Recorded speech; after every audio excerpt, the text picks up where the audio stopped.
یہ میری بہت بڑی کامیابی ہے. آپ کے سامنے میں نے آج بھی ریئل ٹائم لیا ہے ڈیٹا. مجھے بتائیں ایک شخص آج تک دنیا میں جتنی تنظیمیں کامیاب ہوئی ہیں نا ان کے پیچھے بنیادی بات یہ تھی کہ وہ کسی فرقے کی گود سے نکلے تھی. تبلیغی جماعت آج اگر 168 ممالک میں پھیلی ہوئی ہے نا وہ دیوبند سے نکلی تھی. کروڑوں فالوورز کو پہلے ہی موجود تھے, مسجدیں ان کے پاس پلیٹ فارم موجود تھے. دعوت اسلامی اگر 40 سالوں میں اتنی کامیاب ہوئی کہ 150 ملکوں میں ان کا کام ہوا, پہنچ گیا, تو اس لیے کہ دنیا میں بریلویت موجود تھی, صوفیت موجود تھی. یار میری تو کوئی مسجد نہیں تھی, الٹا میں ان ساروں کے ساتھ ٹکر لے کے اکیلا کھڑا ہوا. یہ سچائی کی طاقت تھی کہ ان کی عوام ان سے تقریریں سن کے جب مجھے سنتی ہے, مثلا میرے نام میں مرزا کی وجہ سے انہوں نے قادیانی کہا, آپ کے علماء جن کے لیے آپ نرم گوشہ رکھتے ہیں ان کے گمراہ ہونے کے لیے یہی کافی ہے کہ انہوں نے میرے نام میں مرزا ہونے کی وجہ سے مجھے بار بار قادیانی کہا.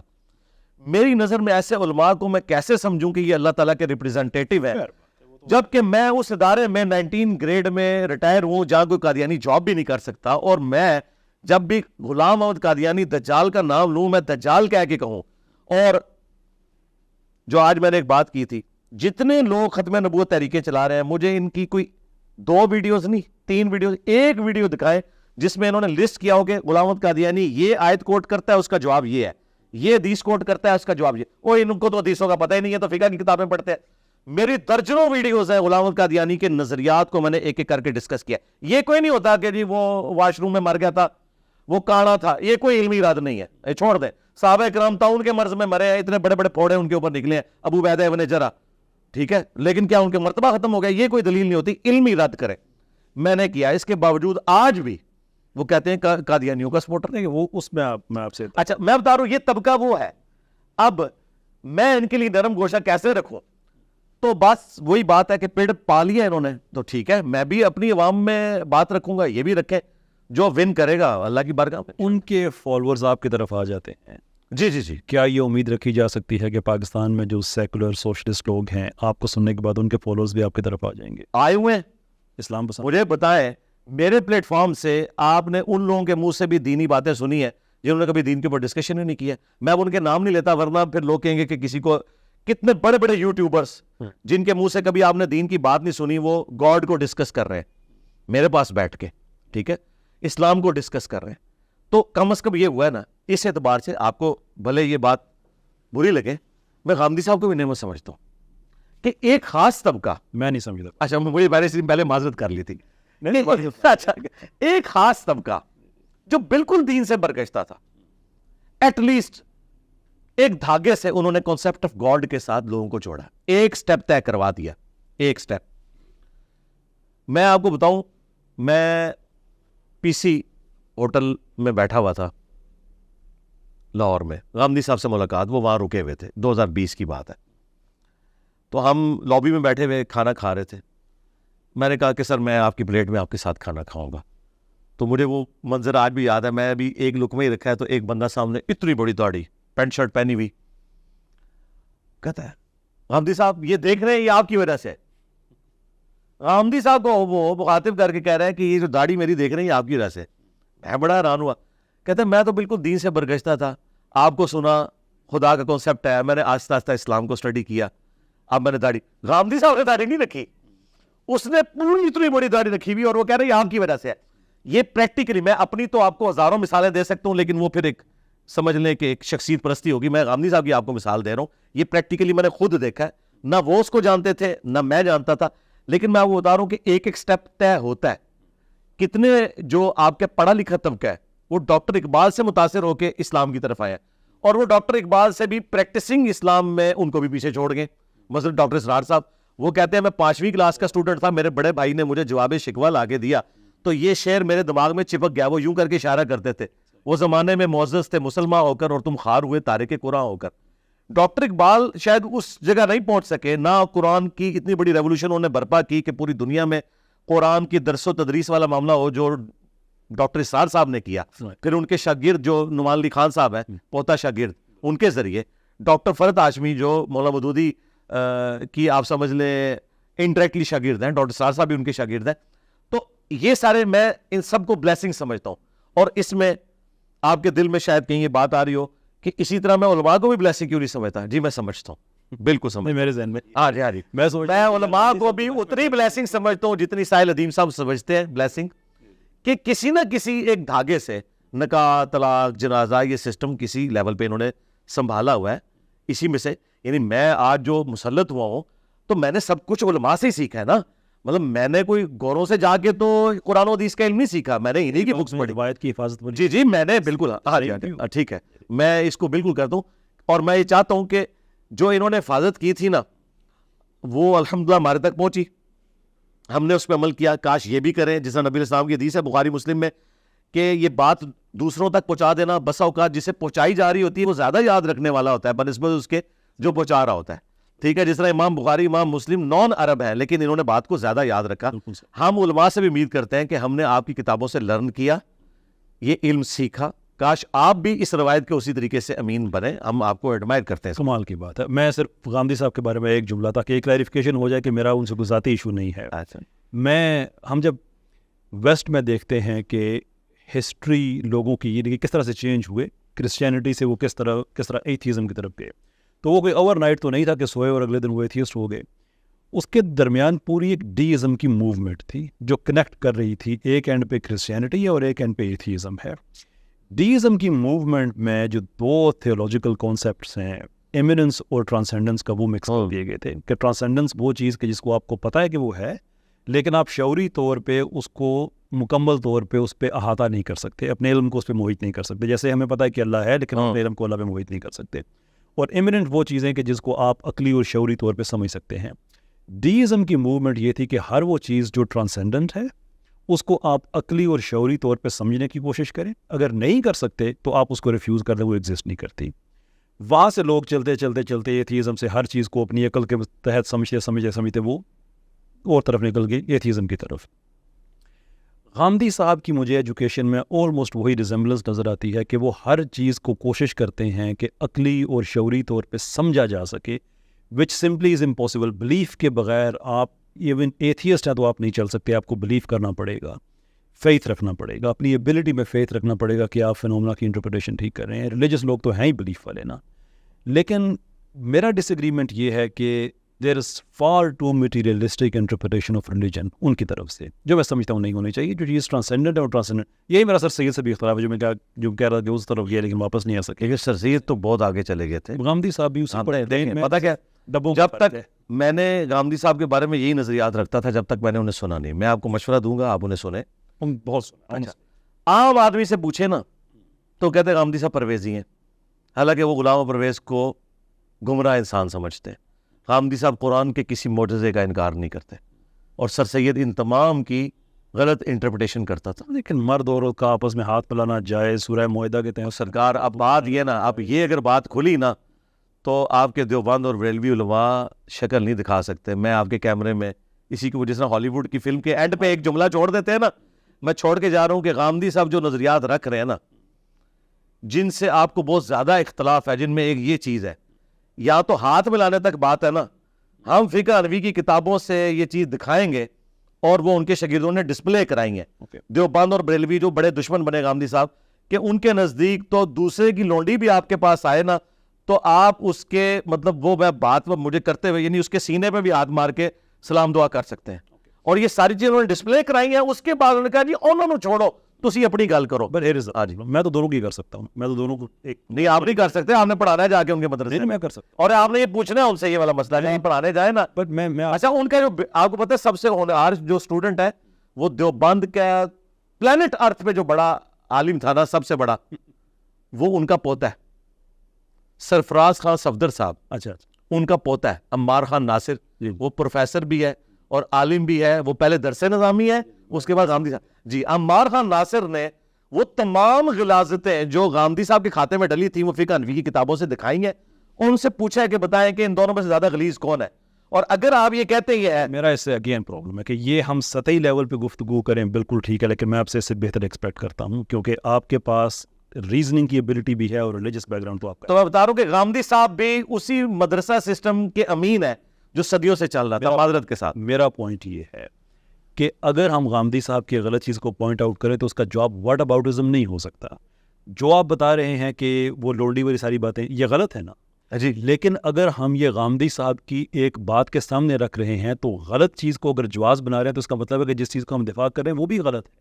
نہیں میں یہ بتانا چاہ رہا ہوں کہ اس کی روٹس وہ ہیں. لیکن دیکھیں میں یہ کہتا ہوں یعنی غامدی صاحب کی روٹس وہ ہیں. اور میں بتاؤں غامدی صاحب کے خلاف سب سے زیادہ ویڈیوز میری ہیں. حیران کن بات ہے. اس پہ آپ کا اختلاف ہے کہ سورہ معاہدہ کی آیات کی روشنی میں وہ کہتے ہیں کہ گھر میں آپ شوقیہ طور پہ کتا رکھ سکتے ہیں. نہیں ناٹ ایٹ آل. کتا پالنا میری آپ ویڈیو دیکھیں. اور سرکار یہ کتے والی تو بات چھوٹی رہ گئی ہے. ایگزامپل کے طور پہ میں آپ کو بتا رہا ہوں اصل میں یہ ہے کہ یہ چیزیں چھوٹی ہیں. اگر آپ مجھ سے پوچھیں کہ غامدی صاحب ورسز علماء دیوبند اور بریلوی علماء تو میں کہوں گا کہ غامدی صاحب کے جو بلنڈرز ہیں نا وہ چھوٹے ہیں. وہ عقائد اور نظریات کے اعتبار سے دیکھیں غامدی صاحب چشتی رسول اللہ اور تھانوی رسول اللہ کے امین تو نہیں ہے نا. یہ لوگ ان کے امین ہیں. اچھا اب رہ گیا پردہ داڑھی بائی نیم نزول عیسیٰ. میری ویڈیوز ہیں اور گھنٹوں پہ محیط ہے. میں نے ایک ایک پوائنٹ کا ان کا جواب دیا ہوا ہے. لیکن میں غامدی صاحب کو بہتر اس لیے سمجھتا ہوں کہ میرے لیے سب سے پرائورٹی والی چیز ہے توحید. غامدی صاحب قبر پرست نہیں ہے. بزرگوں کی والی یہ سارے معاملات تصوف کے خلاف انہوں نے جو اعلان جنگ کیا ہے ان کے عقائد اور نظریات کے خلاف اور ختم نبوت کے حوالے سے جس طریقے سے انہوں نے قادیانیوں کا علمی رد کیا ہے یہ بہت بڑی بات ہے. میں یہ تعریف اس لیے کر رہا ہوں صرف آپ کو بتانا چاہ رہا ہوں کہ جس طرح آپ ان علماء کی عزت کر رہے ہیں نا ان کی تمام کمزوریوں کے باوجود جو شاید آپ کو ابھی پتہ نہیں ہے میری ویڈیو دیکھ کے شاید مزید پتہ چلے تو غامدی صاحب کی بھی مجھے مجبوراً عزت اس لیے کمپیریٹیولی کرنی پڑتی ہے کہ اگر میں تقی عثمانی صاحب کو حافظہ اللہ کہہ رہا ہوں نا جو درس حدیث کے آخری سال میں یہ بتا رہے ہیں کہ امام حنیفہ کو گناہ دھلتے ہوئے نظر آتے تھے تو میں تو 2 دفعہ حافظہ اللہ پھر غامدی صاحب کو کہوں گا جو ان نظریات کو غلط سمجھتے ہیں. رہ گیا پردہ اور اس طرح کی باتیں یہ بعد میں آتی ہیں. اصل چیز اصولی جو ہے عقائد ہے. عقائد کے اعتبار سے غامدی صاحب کا کوئی ایک عقیدہ بتائیں جو عقیدہ ہو بنیادی عقیدہ توحید میں ختم نبوت کے اندر اس میں کوئی کرپشن نظر آتی ہے نا. یہ جو آپ بتا رہے ہیں کتا پالنا نہیں پالنا چپکیلی مارنے یہ وہ چھوٹی بات ہے. لیکن میں نے جو میرا بڑا اختلاف ہے میں نے ان کو جو آگے میں نے عرض کیا کہ وہ دین کی انٹرپریٹیشن مٹیریلسٹک گراؤنڈز پہ کرتے ہیں. میرا اصل اختلاف یہ تو ایگزامپلز ہیں جو میں جی ٹھیک ہے ٹھیک ہے. اچھا آخری سوال سر. جی سر. ہر انسان نے اس دنیا سے جانا ہے آخرکار ہم سب نے جانا ہے. تاریخ نے کسی انسان کا یہ طے کرتے ہوئے کہ کیا وہ واقعی بڑا آدمی تھا یا نہیں تھا اس نے ایک کرائٹیرین طے کیا ہے کہ اس انسان نے لیگسی کیا چھوڑی. اس کی وراثت وہ بھلے علمی وراثت ہو یا کوئی اور ہو. ہٹلر اپنے زمانے کا بڑا آدمی تھا لیکن لیگسی نہیں ہے تو ہم اسے تاریخ کا بڑا آدمی نہیں مانتے. جولیس سیزر کو بھی مانتے ہیں اس لیے کہ اس کے دیے ہوئے نظریات دنیا میں آج بھی چلتے ہیں. تو لیگسی الٹیمیٹلی واٹ میٹرز. آپ اپنی کس طرح کی لیگسی چھوڑ کے جانا چاہتے ہیں؟ یہ جو لکھی ہوئی ہے جی نبی کے جیسا ہے ہی کوئی نہیں باب تشائی کوئی نہیں. یہ میری لیگسی ہے کہ آپ نے نبی علیہ السلام کو فالو کرنا ہے. کسی فرقے کے بزرگ بابے کی بات اگر نبی علیہ السلام کی تعلیمات یعنی قرآن و سنت سے ٹکرا رہی ہیں نا آپ نے پھر اس کا بڑا ہونا نہیں دیکھنا. وہ نبی سے بڑا نہیں ہو سکتا. اور یہ دوسرے والا شعر تو یہ الٹیمیٹلی ہے. یہ تیسرے نمبر پہ جو مرنے سے پہلے اے مسلمان کر لے اس پہ غور کتابوں کا خدا اور ہے بابوں کا خدا اور. پورا کانسٹیٹیوشن لکھ کے یہی جی یہ ہے. یہ یعنی ان چیزوں کو میں نے پریزنٹ کیا ہے کہ نبی علیہ السلام نے حجۃ الوداع پہ قرآن اور سنت چھوڑی غدیر خم پہ قرآن اور اہل بیت. تو ہم کہتے ہیں بکش مسلمان. یعنی میرے لیے اگر آپ کہنا کہ میں کیا ہوں تو میں بکش مسلم ہوں. بکش مسلم ہونے کی وجہ سے ہی میں غامدی صاحب سے بھی سخت اختلاف رکھتا ہوں کیونکہ میں کہتا ہوں اگر آپ اہل سنت ہیں تو پھر اہل سنت یہ ہوں گے. اور بکش مسلمان ہونے کی وجہ سے ہی میں دیوبند بریلوی اہل حدیث کے ساتھ بھی اختلاف رکھتا ہوں اور اہل تشیع کے ساتھ بھی اختلاف رکھتا ہوں کہ کتاب میں جو آیا ہے من و ان اس کو اسی طریقے سے تسلیم کرنا ہے نہ کہ یہ کہ واضح لکھا ہے ایاک نعبد و ایاک نستعین. اس کو پڑھ کے ایک گورا تو یا شیخ عبد القادر جیلانی مدد نہیں نکالتا لیکن کروڑوں مسلمان قرآن کے پہلے صفحے میں آگے فیل ہو جاتے ہیں. میں اتنا حیران ہوتا ہوں کہ ایک نیو مسلم تو فیل نہیں ہوتا اور جو صدیوں سے مسلمان ہیں وہ فیل ہو جاتا ہے. تو مجھے میں پھر علماء سے ریکویسٹ کروں گا کہ آپ نے یہ ان کو پہلا صفحہ بھی نہیں قرآن کا پڑھا سکے اور توحید میں کرپشن تو پیچھے کیا بچ گیا ہمارے. تو میں کہتا ہوں بکش بنو. یہ میری لیگیسی ہے. بھلے وہ کسی بابے نے لکھی ہو بک. بابا کافر بھی کوئی کہنا قرآن و حدیث میں ہی لکھا ہے اور وہ ریفرنس وہ نکل ہے. وہ تو صحیح بخاری میں حدیث ہے شیطان نے انسانی شکل میں آ کے آیت الکرسی کا وظیفہ دیا تھا. نبی علیہ السلام نے کہا کہ جھوٹا تھا بات سچی کی. میں یہی تو کہتا ہوں اور میں آپ کے اس کیمرے کی وساطت سے علماء سے بھی کہتا ہوں کہ یار میں شیطان سے بڑا شیطان تو نہیں ہوں نا.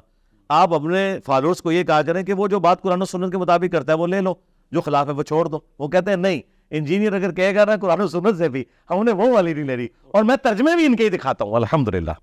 ہاں جی سر بہت بہت شکریہ آپ کا. جزاک اللہ خیر. خواتین و حضرات بات ہماری رہی انجینئر صاحب سے میں ایک بات کہا کرتا ہوں اکثر کہ پوڈ کاسٹ کا مقصد یہ نہیں ہوتا کہ آپ ایک ایکو چیمبر دے دیں، ایک ایسا موقع دے دیں کہ جہاں پہ وہ آپ اتفاق کیے جائیں. دا ہول پوائنٹ از کہ آپ اچھے مہذب طریقے سے، جو کہ اسلامک اسپرٹ ہے، کہ اپنے جو چیزیں ہیں وہ آئیڈیاز کو چیلنج کریں، جو کہ آج ہم نے چیلنج کیا. ٹروتھ بی ٹولڈ، میں ساری باتوں سے میں مطمئن نہیں ہوں، لیکن آئی گیس انجینئر صاحب کا جواب ہوگا کہ مطمئن کرنا تو انبیاء کا بھی کام نہیں تھا، ان کا بھی کام پہنچا دینا تھا. تو آئی ووڈ امیجن کہ انہوں نے اپنی بات پہنچا دی. You will be the best جج کہ آپ کے اس بارے میں کیا رائے ہے. آپ کے کامنٹس کی صورت میں آپ کی رائے ہمیں ملتی رہے گی. نیکسٹ گیسٹ، اپنے نئے گیسٹ کے ساتھ انشاءاللہ آپ کی خدمت دوبارہ حاضر ہوں گے. بہت بہت شکریہ آپ کا. السلام علیکم. وعلیکم السلام، جزاکم اللہ خیر سر.